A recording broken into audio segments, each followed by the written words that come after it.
In January 1981, the deserts of Iran became a graveyard of steel. Hundreds of tanks clashed in one of the largest armored battles fought since World War II, yet almost no one remembers its name. Near the city of Dezful, two armies collided in a struggle that would help decide the future of the Middle East. Burning wrecks covered the plains, artillery thundered across the horizon, and thousands of soldiers were thrown into a battle neither side could truly control. Welcome to History Ledger. Today we uncover the story of the Tank Battle of Dezful, forgotten giant of modern warfare and one of the largest tank battles.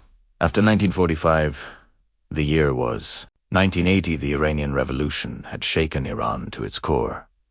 Its military was weakened by purges, political chaos, and uncertainty across the border. Saddam Hussein believed the moment had come to strike. He launched the Iran-Iraq War, expecting a rapid victory, a broken Iran, and control of the oil-rich province of Khuzestan. But the invasion did not go as planned.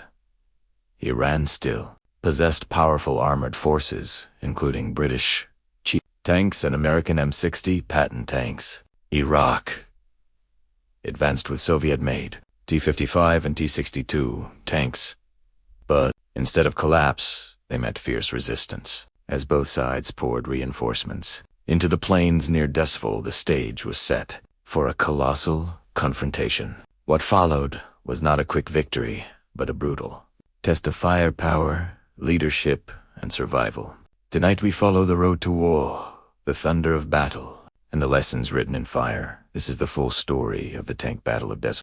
In September 1980, the Middle East stood on the edge of a war that would consume an entire generation. On one side was Iraq, ruled by Saddam Hussein, a leader who believed the moment had come to expand his power. On the other side was revolutionary Iran, still shaken by the overthrow of the Shah.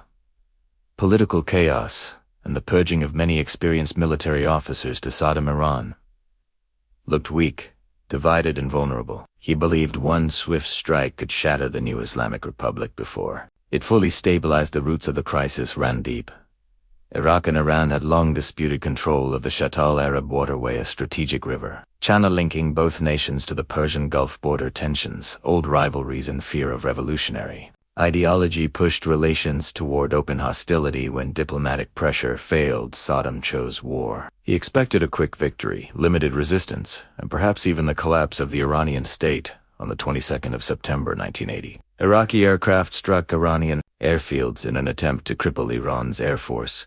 Soon after, columns of Iraqi troops crossed the frontier. Tanks rumbled through the dust of the borderlands. Mechanized infantry advanced behind them, and artillery batteries opened fire across a wide front. Iraq's army, heavily armed and recently expanded, entered the war with confidence. Their spearheads included Soviet-built T-55 and T-62 tanks supported by armored personnel carriers, rocket artillery, and attack aircraft.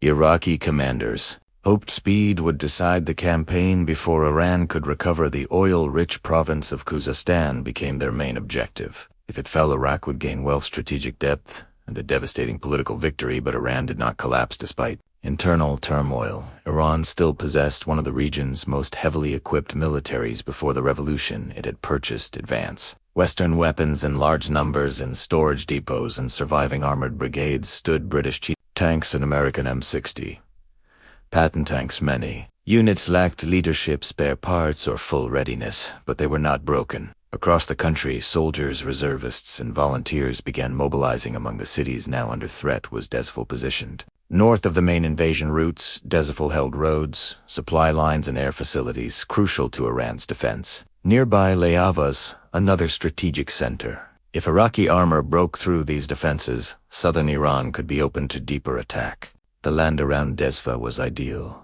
for armored warfare. Broad plains stretched between rivers and low ridges. Open terrain allowed tanks to maneuver, engage at long range, and attempt sweeping flanking moves. It was the kind of battlefield where steel and firepower could decide everything in a single day. As Iraqi forces pushed deeper into Iranian territory, resistance stiffened. Iranian airstrikes targeted advancing columns. Local defenders fought delay in actions.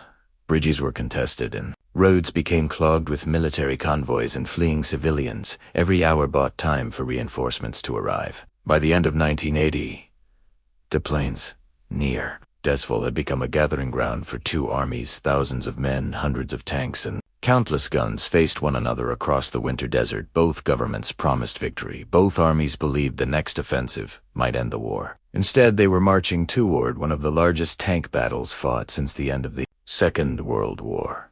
Winter settled over the plains of southwestern Iran, but the cold brought no peace. By early January 1981, both armies had transformed the land near Dezful into a battlefield of trenches, gun lines, and hidden armor. The opening Iraqi invasion had gained territory, yet the decisive breakthrough never came. Now Iran prepared to strike back. For the Iranian leadership, was more than a military necessity. It was a test of survival. The country had endured revolution, internal unrest, and foreign invasion in the span of 2 years. A successful attack could restore confidence, stabilize the front, and prove that Iraq's advance could be reversed. Orders went out to assemble armored brigades and infantry formations for a major assault in the western Khuzestan sector. Iranian planners committed some of their most powerful remaining units, including tanks that had once symbolized the Shah's modernized army. British-built Chieftain tanks rolled forward beside American M60 Patton tanks. Supporting them were mechanized infantry, artillery batteries, and air units, tasked with weakening Iraqi defenses across the lines. Iraqi forces were waiting. Their commanders understood that Iran had to counterattack sooner or later. Defensive belts were established across likely avenues of approach. Soviet-made T-55 and T-62 tanks were positioned to fire from prepared hold-down positions. Anti-tank weapons were distributed. Artillery coordinates were pre-plotted. What had begun months earlier as a war of movement was becoming a contest of firepower and preparation. Then the attack began at dawn.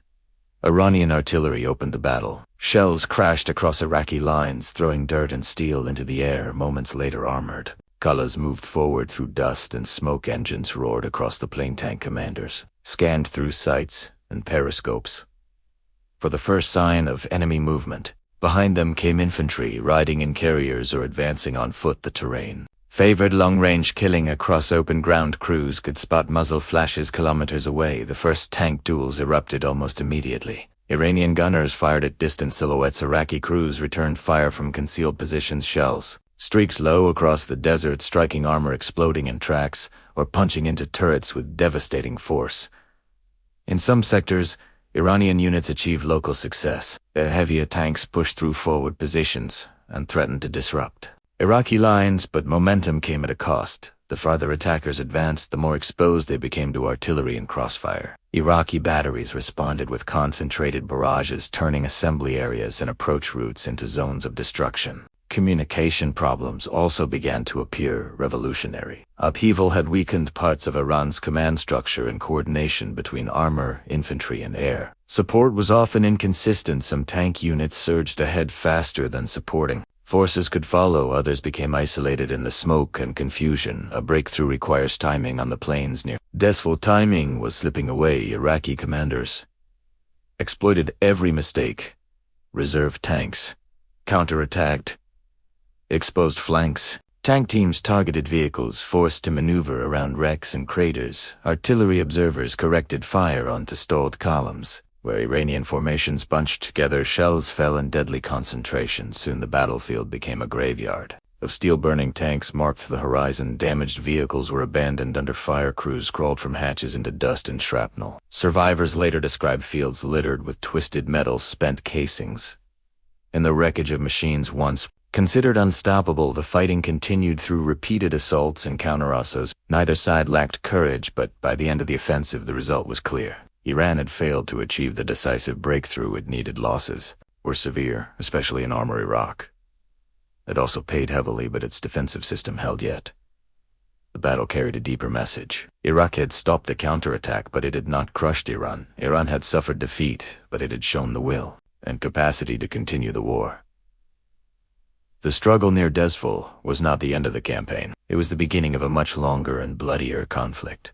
When the guns finally fell silent on the plains near Dezful, neither side could claim the kind of victory it had promised. Battlefield was strewn with wrecked tanks, shattered vehicles, and the dead of two armies.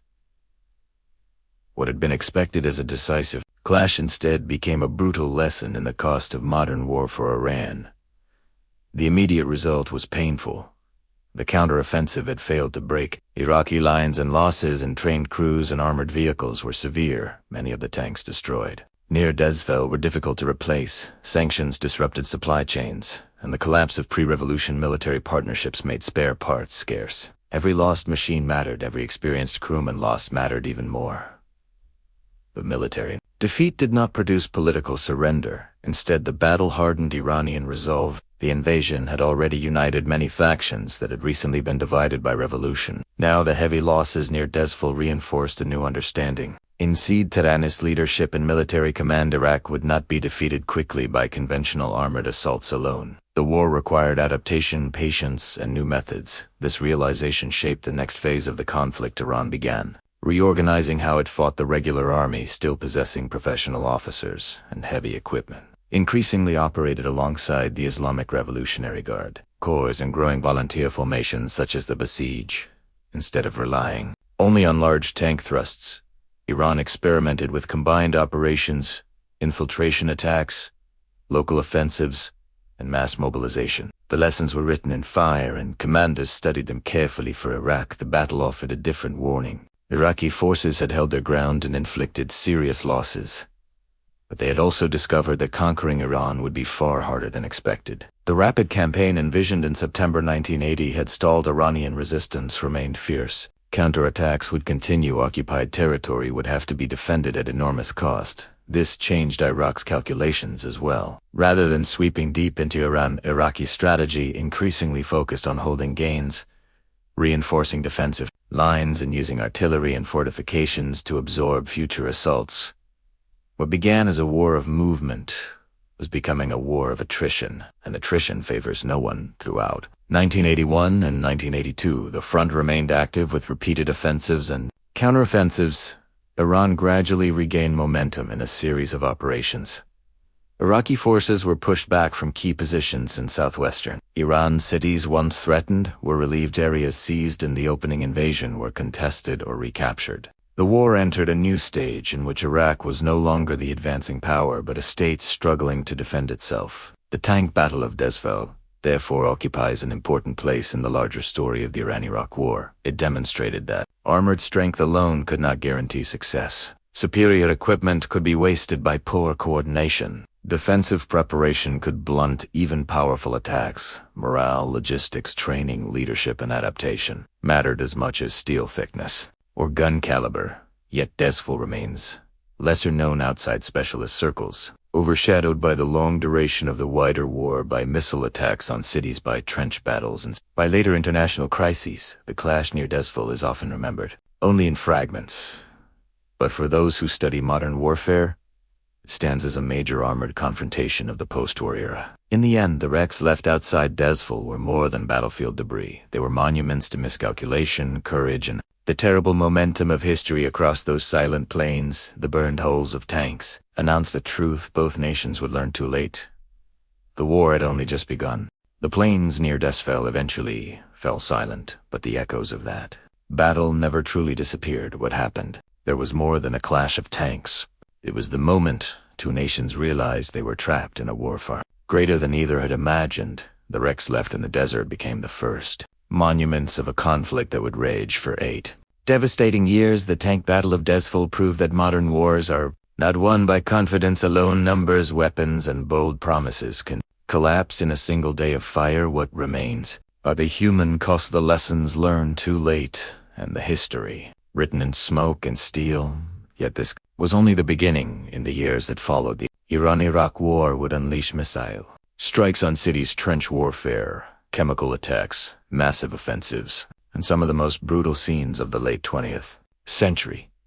If Dezful was the opening, thunder, what came next was even darker. So if you want to see the next chapter of this war, the battles, the turning points, and the untold stories history should never forget, subscribe to History Ledger and turn on notifications. Thank you for watching. If this story interested you, leave a like, share your thoughts below, and tell us which forgotten battle we should uncover next. Until next time, history is never truly gone. It is only waiting to be remembered.